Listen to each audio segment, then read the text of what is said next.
मोहातस्य परित्यागस् तामसपरिकीर्तितः।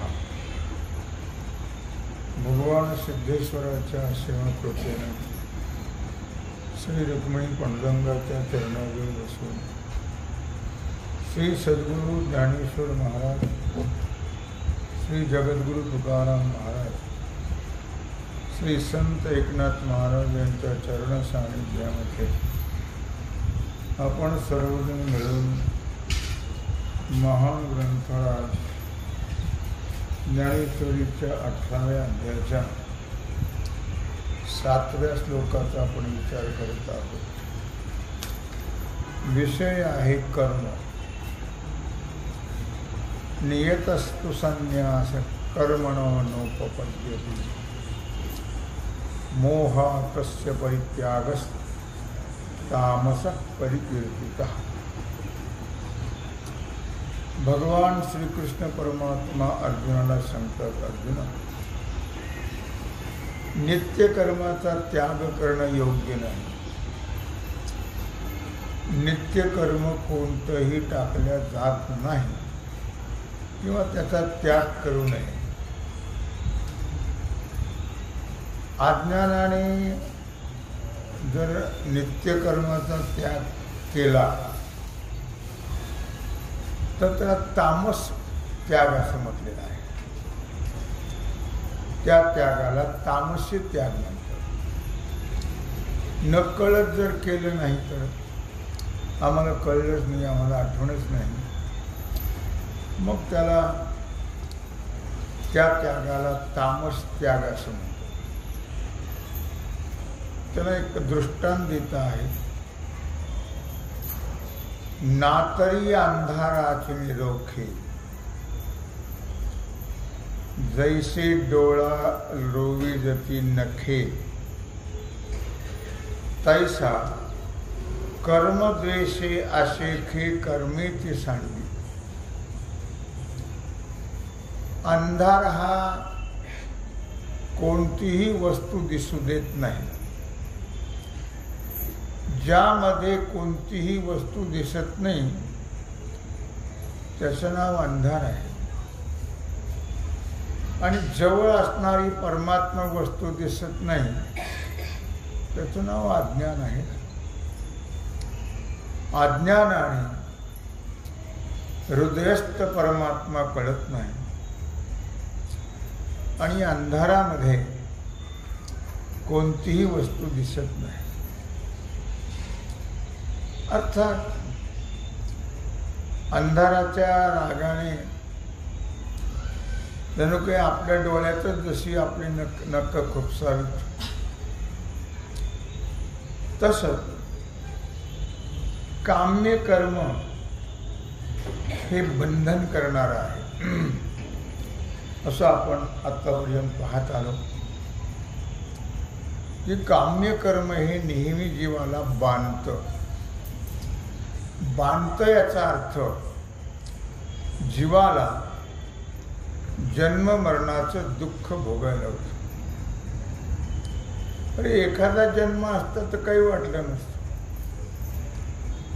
84 लाख योनीमध्ये कोट्यावधी वेळा एका योनीत जन्मावं लागतं आणि मरावं लागतं। हा बंध आहे।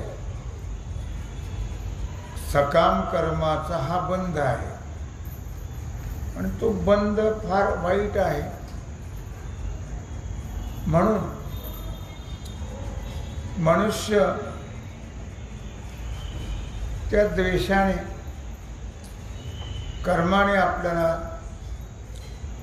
दुःख भोगावं लागतं, जन्ममरण भोगावं लागतं। म्हणून तो नित्यनैमित्तिक कर्माचा त्याग करतो।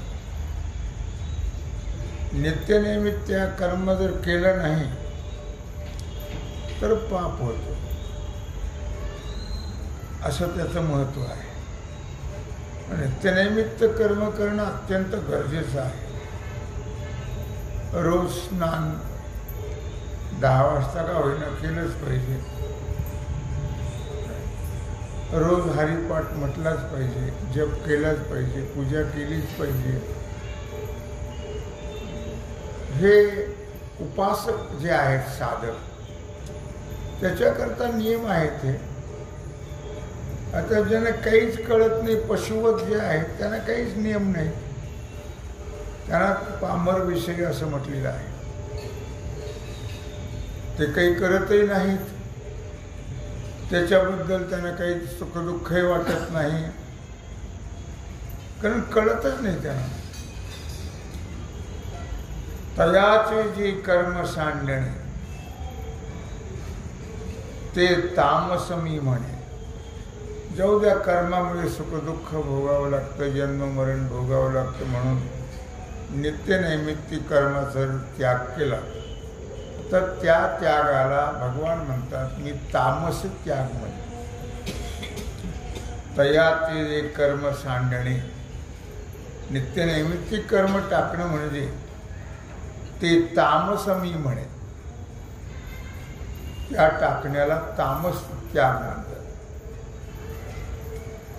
शिसाराचे रागे लावणे शिसची देवी,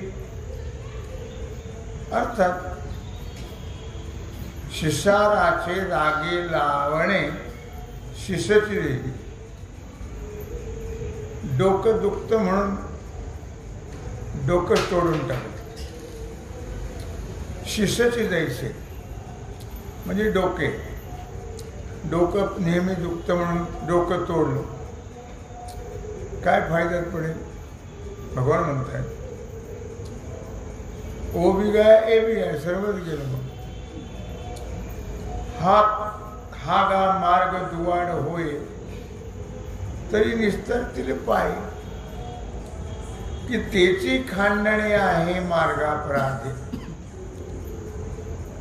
हा गा मार्ग दुवाड होय, रस्ता जरी अवघड असला, पूर्वी रस्ते फार जंगलातून डोंगरातून रस्ते असायचे, फार अवघड रस्ते असायचे पूर्वी.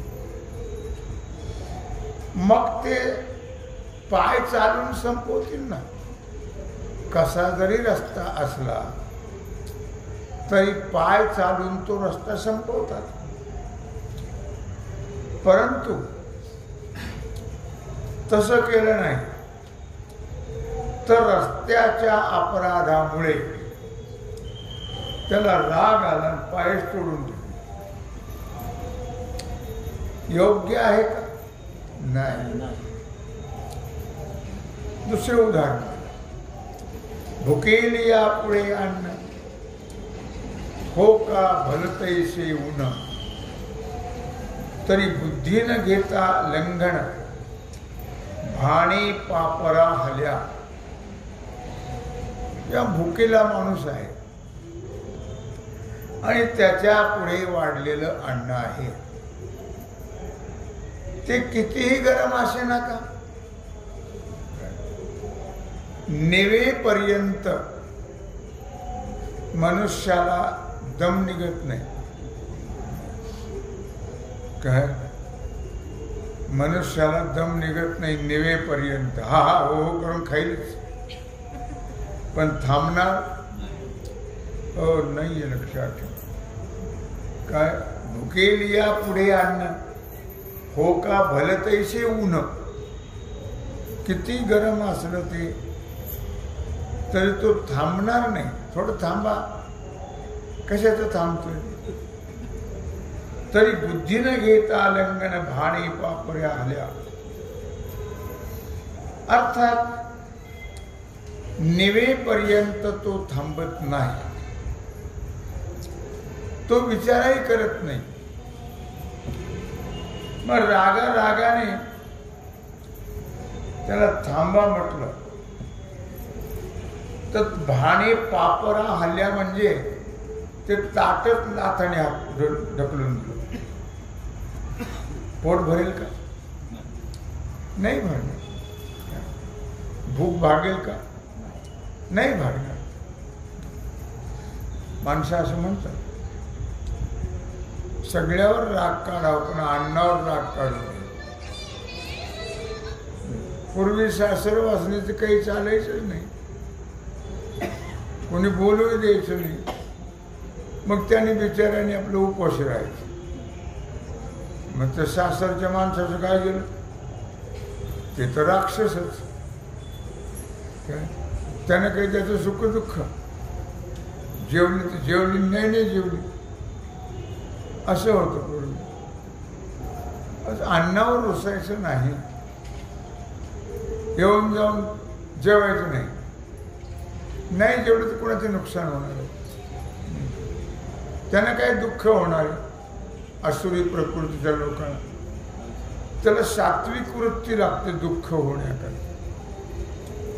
तैसा कर्माचा बाध कर्मे, निस्तरी जे करते कर्मे, हे तामस नेणे भ्रमे माजविला. भगवान म्हणतायत अर्जुना, तैसा कर्माचा बाध कर्मे, कर्मापासून होणार बंधन,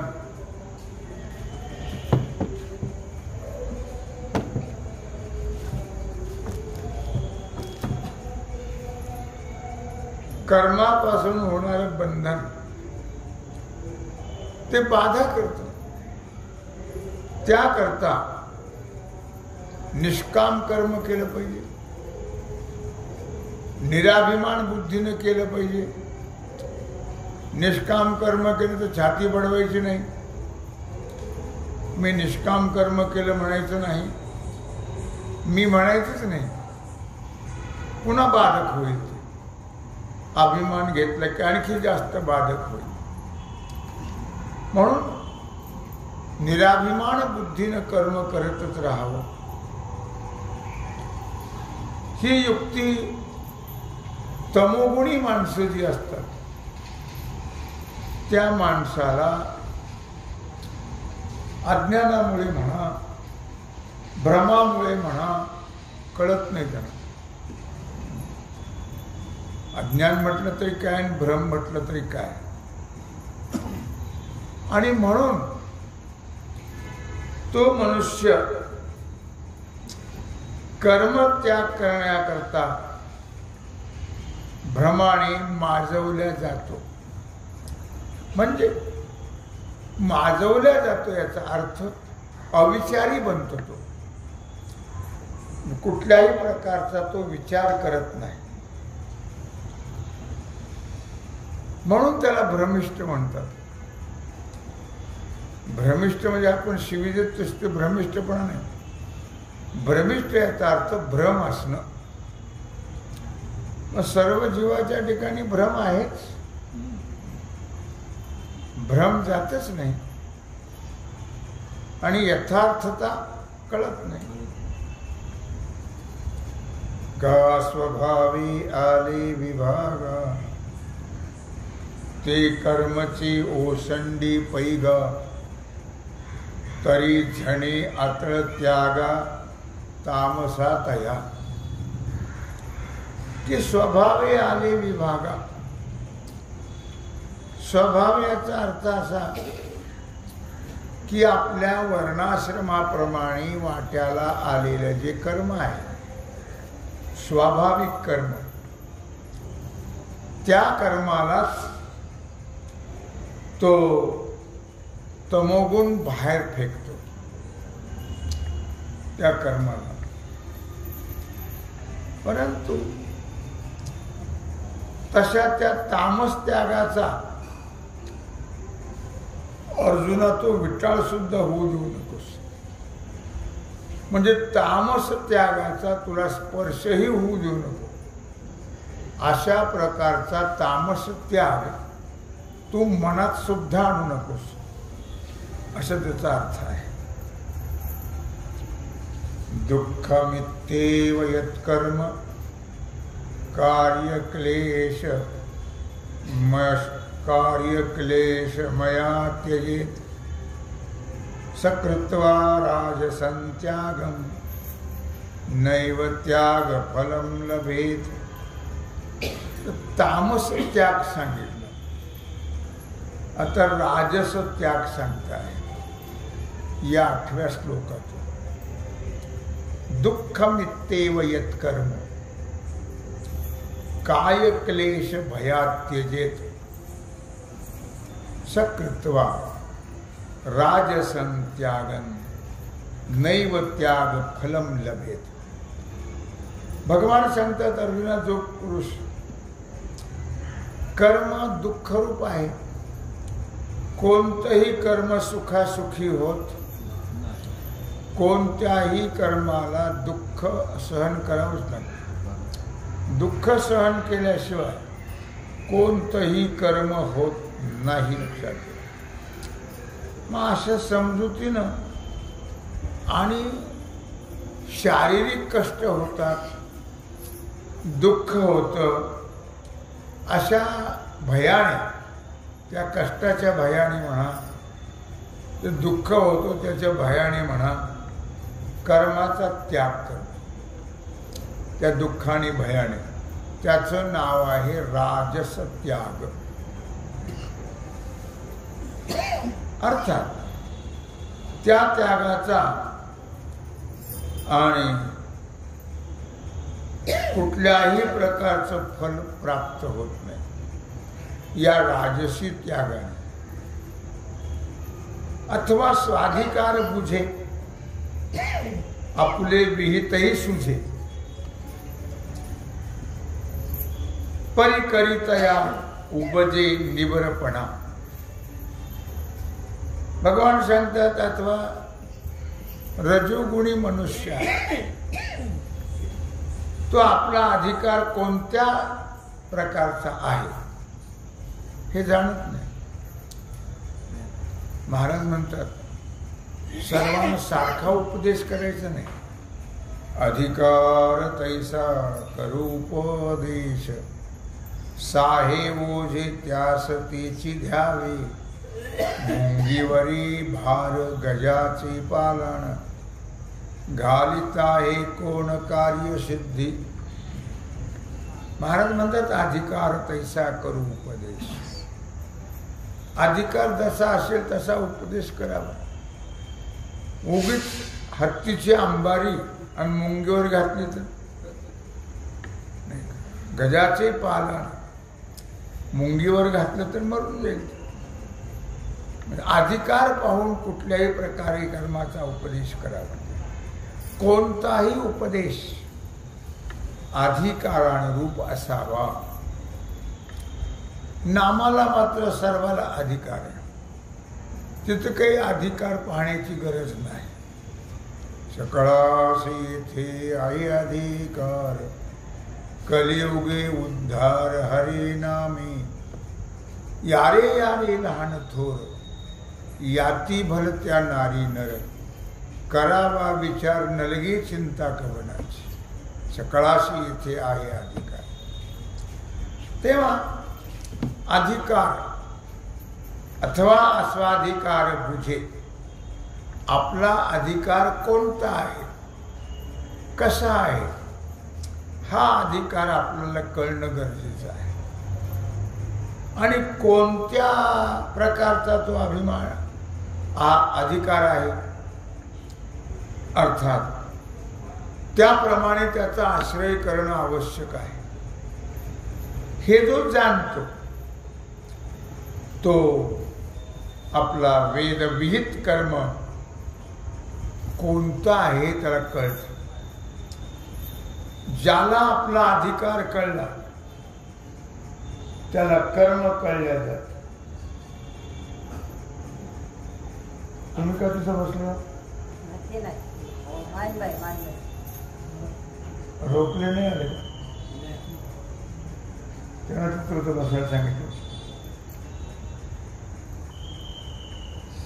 काय कळलं का? काय सांगते अधिकार. आपला अधिकार जाणून मनुष्याने कर्म करावं. प्रत्येकाचा अधिकार भिन्न आहे म्हणून सर्वांना सर्व जमत नाही, सर्वांना सर्व पचत नाही, सर्वाला सर्व पटत नाही, सर्वाला सर्व कळत नाही. म्हणून अधिकार. वेदविहित धर्म कोणता आहे, वेदविहित कर्म कोणता आहे हे ज्याला समजतं, अर्थात परंतु आचरण करण्याला मात्र कंटाळतो मनुष्य. कळतं माणसाला आपला अधिकार काय आहे, आपलं कोणतं कर्म करायला पाहिजे वगैरे हे कळतं. पण माणसाला जास्त जर वैरी कोण असेल तर आळस आहे.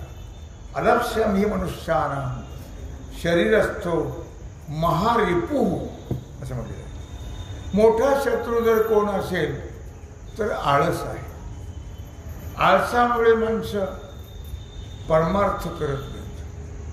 बाकीचं तर कळत जातं नाही. मला कंटाळा आला जेवायचंच नाही असं काही म्हणतात. मला फार कंटाळा चहा घ्यायचाच नाही, कंटाळा आला. कंटाळा घालवण्याकरता तर चहा घेतात माणसं. असं कधी म्हणत नाहीत माणसं मला फार कंटाळा आला जेवायचं नाही आज. का? मला कंटाळा आला. काय काही गोष्टी करण्याकरता म्हणजे परमार्थ करण्याकरता माणसं कंटाळतात. मंदिरात येता येता बसतात, टीव्ही पुढे टेकतात. टेकले की टेकलेच. त्याचा कंटाळा येत नाही, मंदिरात यायचा कंटाळा येतो. असं होतं. गप्पा मारत बसले की गप्पा मारतच राहतात. मंदिरात यायचं रोजच जातो आम्ही, रोज ऐकत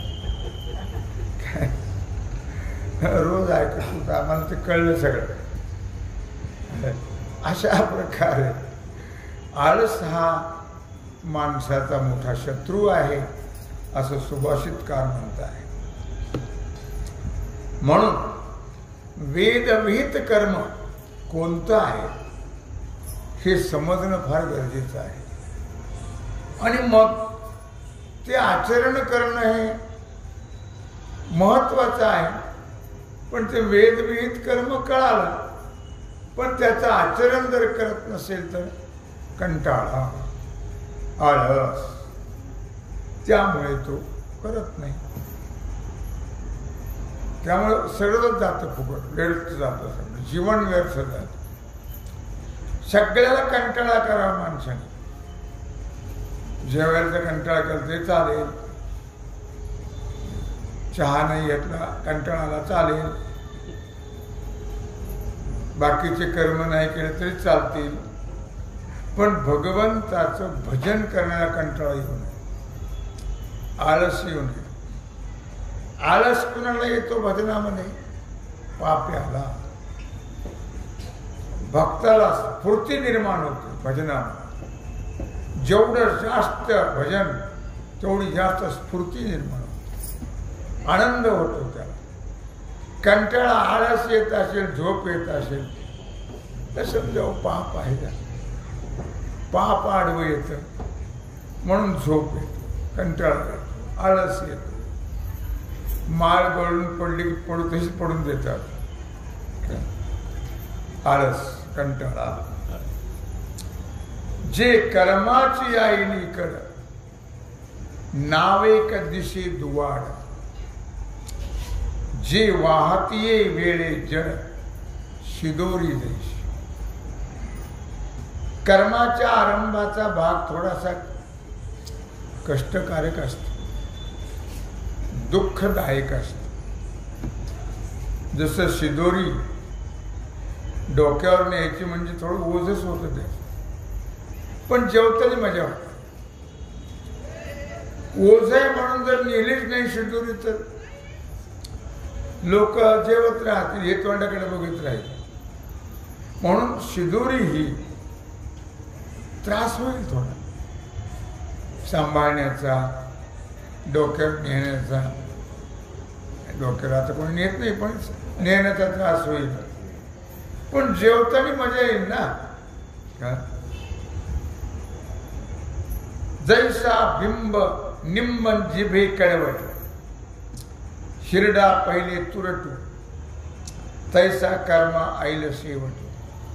खणवाळ निंब जिभे कडवटू. लिंब कसं लागतं माणसाला?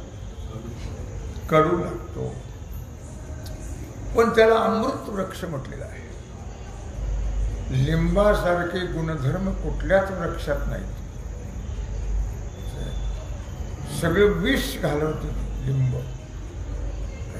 अनेक प्रकारच्या वेदना शमवतं ते लिंब. अनेक प्रकारचे वात घालवतो लिंब. पण कडू असतो मात्र. निंब जायचा कडवटू, हिरडा पाहिले तुरटू. हिरडा हा तुरट आहे, गोष्टी खरी. हिरडा कडू नाहीये, तुरट आहे. पण थोडं जर हिरड्याची पावडर घेतली, ज्याला कब्ज आहे म्हणजे शौचाचा त्रास होतो, त्याचा साप आणि उत्साह वाढतो. त्या हिरडा घेतला तर बाळ हिरड्याचं चूर्ण, बाळ हिरडे आणायचे, थोडे भाजायचे आणि ते चूर्ण करून ठेवायचे बारीक. आणि एवढं घ्यायचं झोपत्याने कोमट पाण्यात, की आळस येणार नाही, कंटाळा येणार नाही, मनुष्याची झोप पाहिजे तेवढीच लागे घेईल, उगी झोपूनच राहणार नाही आणि साफ होईल. सगळं रोग पोटावर अवलंबून आहे. पोटामुळे रोग वाढले जातात. काहीला न खाण्याने वाढतात. आता न खाण्याकडे बहुत लोक बहुते नाहीच म्हणतो, खाणारेच असतात. खाऊनच रोग वाढतात. जास्त चिकित्सा नको. काय लक्षात राहिलं ते हिरडा पहिले तुरटू, तैसा कर्मा ऐल सेवटू, खणवाळू होय. त्याप्रमाणे कर्मा ऐल सेवटू, कर्माच्या आरंभाचा आणि कर्माच्या शेवटचा हे जे कर्तृत्व आहे, हे कर्तृत्व मनुष्याला तो आळस, तो कंटाळा, तो तामसीपणा ते कर्माला टाकायला लावते. कर्म करू देत नाही. पण शेवटच्या फळाची इच्छा सोडण्याचा खरं जर पाहिलं तर ओबडधोबड का होईना पण पोट भरायलाच पाहिजे, काहीतरी खायला पाहिजे. मुरमुरे का होईना पण खाणं गरजेचं आहे पोट भरण्याकरता.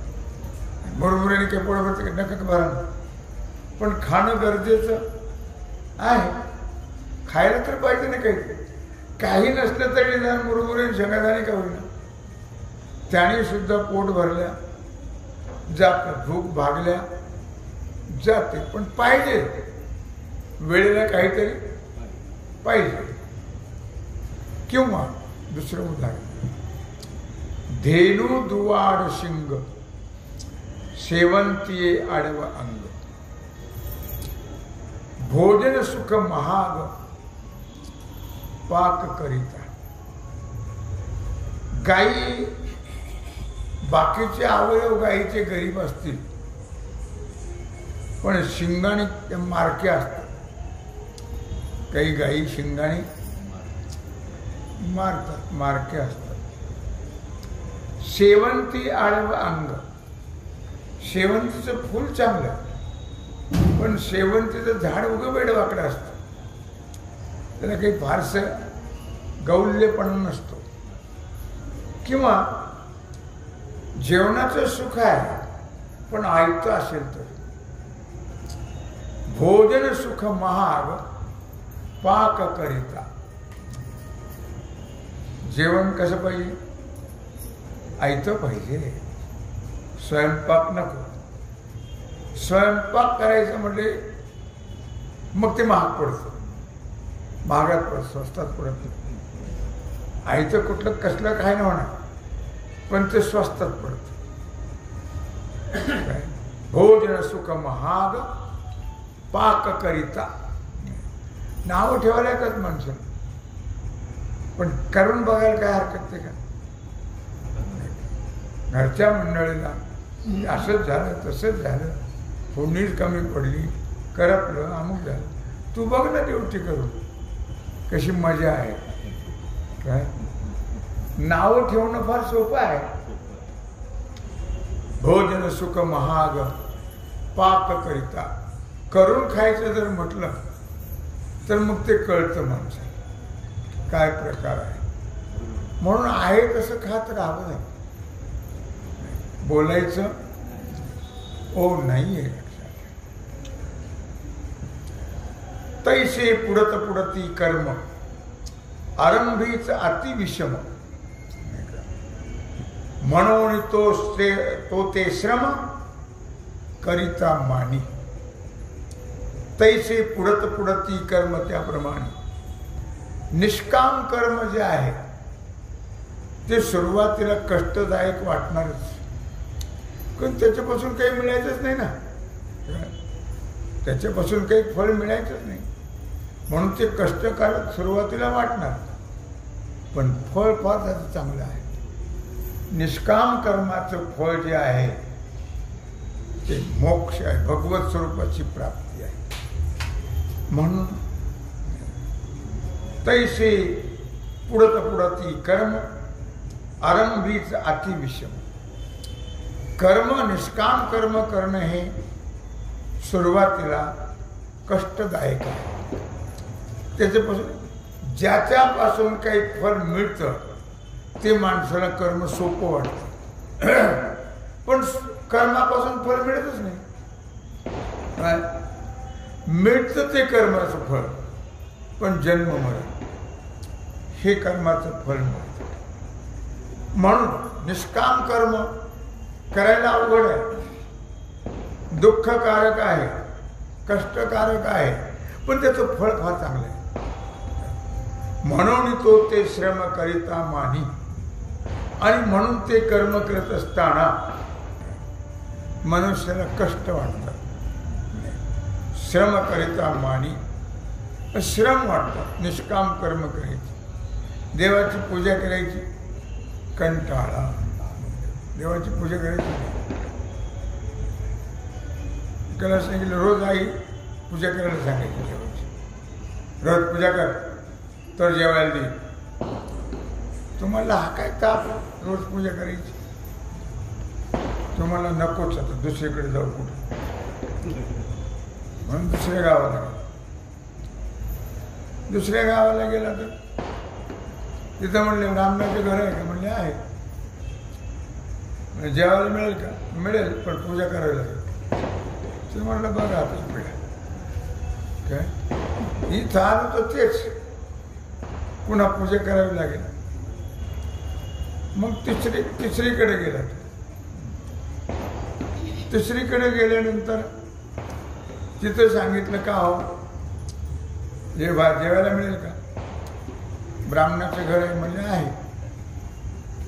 जेवायला मिळेल का? म्हणले मिळेल, पण पूजा करावी लागेल. ते म्हणलं आता कुठंतरी गेलं तरी पूजा करावीच लागणार आहे. गरीब माणसं होते ते फार. मग त्यांनी आपली ती पूजा केली. त्या बाईनं स्वयंपाक केला तर ते त्या ब्राह्मण सगळं तुटकं तुटकंच होतं सामान. ते पूर्वी काठवटी असायची, तिला ठिगळ दिलेलं होतं. ते म्हणलं का हो तुमची ते काठवट फुटकी आहे का? म्हणजे हो. मग ते काय त्याला ठिगळ कशाला होते? कशाला पंचायत करायची? ते म्हणले कातड्याचं बस संपलंच. म्हटलं आता काय, मग तुमची फार गरिबी आहे. हे गव्हाचं पीठ कुठून आणलं? म्हणले पीठ नाही आणलं. मग ते म्हणले कुत्र्याने आणला होता कणकीचा उंडा.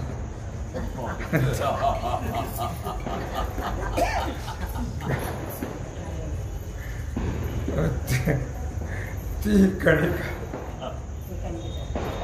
ते म्हणला तुमची पंचायत कशाला, खाणं गपचूप.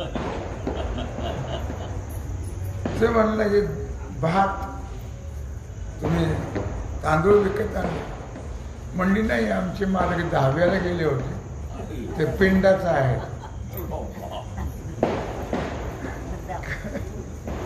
पिंडाचा आहे संपलंच. म्हण आता काय करावं? आता जाऊन गंगेत स्नान करतो. गेला गंगेमध्ये, स्नान करायला लागला. स्नान करत असताना गुळणा करत होता. त्याच्या तोंडामध्ये भाताचा शीत आला. त्याला वाटलं भाताचा शीत कुठून आला, म्हणून त्याने वरती पाहिलं. तर वरती बाई एक धुणत होती. तिथं म्हणायला गेला. ते म्हणलं, बाई तुम्ही एवढ्या वर कशाला आला धुणत आहे? ते म्हणले, मला तिसरा दिवस आहे.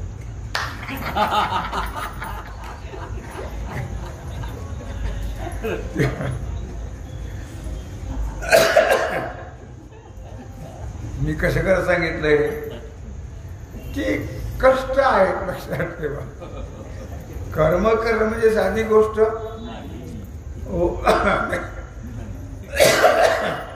तैसे पुढती कर्म आरंभीचा अतिविषम, म्हणून तो ते श्रम करिता मानी. आणि म्हणून ते निष्काम कर्म करायचं ना, मग तो कष्ट मानतो त्याचे. पण त्याला माहीत नाही की याचं फल पुढे काय म्हणणार आहे, हे त्याला कळत नाहीये. एरवी विहितत्वे मांडी परी घालिता असुरवाडी, तेत पोळला ऐसा सांडी आदरिलेही. एरवी विहितत्वे मांडी, मग विहित कर्म म्हणजे वेद आणि करा म्हणून सांगितलं, त्याला म्हणतात विहित कर्म. आणि जे करू नका म्हणून सांगितलं त्याला म्हणतात निषिद्ध कर्म. एरवी विहितत्वे मांडी, वेदाने जे करा म्हणून सांगितलेलं आहे असं जे विहित कर्म, परी घाली असुरवाडी, परंतु त्याचा विचार करून कोणतंही कर्म सुरुवात केली पाहिजे. विचाराने करावं की न करावं, ठीक आहे. विहित कर्म जरी असेल तरी विचार करून ते केलं पाहिजे. वेदाने सांगितलं हे विहित कर्म आहे, करा. जे करा म्हणून सांगितलं ते विहित कर्म आहे, पण त्याचा विचार करून त्याचा आरंभ केला पाहिजे. आता विचार कोणा कसला आला? वेदाने सांगितलं ना करा म्हणून, पण त्यात आपला अधिकार आहे की नाही हे पाहिलं पाहिजे. सर्वांना सर्वाचा अधिकार नसतो, म्हणून आपला अधिकार ते करण्यामध्ये आहे की नाही याचाही विचार करणं गरजेचं आहे. तेच पोळला ऐशी सांडी आदरिलेही. मग अशा प्रकाराने आरंभिलेलं कर्म काय मग मध्येच टाकून देतो झालं. पुष्कळ लोक असं करतात, करायला सुरुवात करतात. ज्ञानेश्वरीची पारायण करायची, भागवताची करायची, गाथेची करायची, रोज 10-20 माळा जप करायचा. काही दिवस करतात आणि नंतर सोडून देतात. उपयोग हो नाहीये. ते नेटाने केलं पाहिजे.